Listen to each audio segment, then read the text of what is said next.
Did you know that in the 1920s, hundreds of young women were paid to paint glowing watch dials without realizing the paint was slowly killing them? This is the untold story of the Radium Girls. At the turn of the 20th century, radium was the world's miracle material. It glowed in the dark, was believed to have healing powers, and was marketed in a variety of products, including toothpaste, face cream, and bottled water. To most people, radium wasn't dangerous, it was exciting. During World War I, the demand for glow-in-the-dark watch dials skyrocketed. Soldiers needed to read their watches in the trenches at night.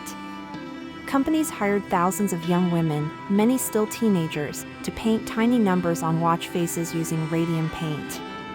The women worked in studios, sitting at long tables with rows of glowing watches in front of them. Their supervisors taught them the lip-pointing technique. After dipping the brush in paint, they were instructed to hold the tip between their lips to make it fine enough for precise number painting. Each time they did this, they swallowed tiny amounts of radium. Initially, the job appeared glamorous. The paint caused the women's clothes and skin to glow faintly in the dark.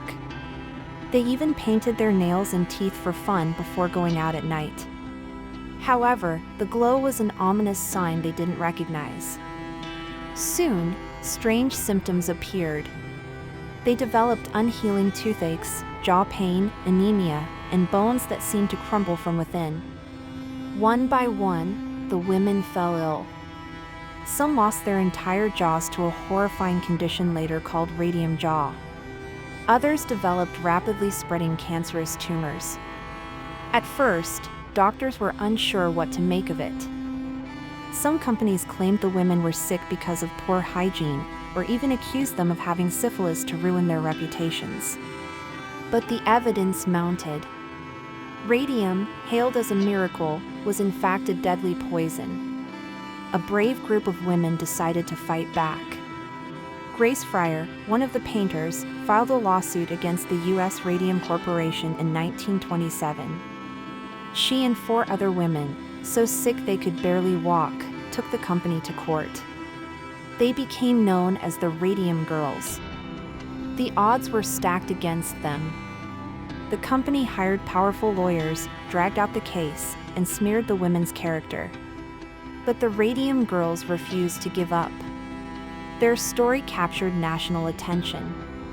Newspapers described their suffering, and the public began to see the dangers of unchecked industrial practices. Ultimately, the women won their case.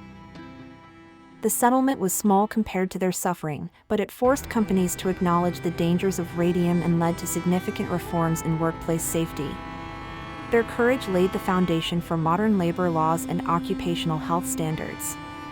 The Radium Girls paid with their lives, but their fight ensured that future generations of workers would be better protected.